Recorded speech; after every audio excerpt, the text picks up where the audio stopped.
გაგის ციხის მნიშვნელობა არის ძალიან დიდი.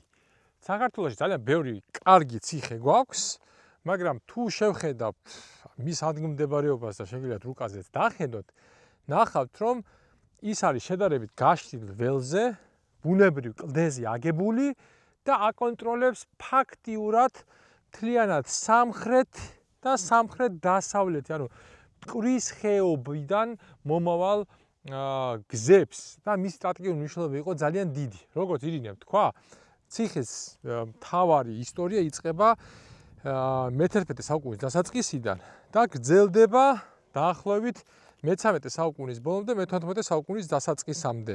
მედეც კი ქონდა, რა თქმა უნდა, დიდი მნიშვნელობა, მაგრამ ამ პერიოდში შეიძლება გაგებული გქონდეთ თქვენ ძალიან ძლიერი გვარი იყო გაგელების გვარი და მათ შორის ერთ-ერთი გამორჩეული იყო ვარამ გაგელი.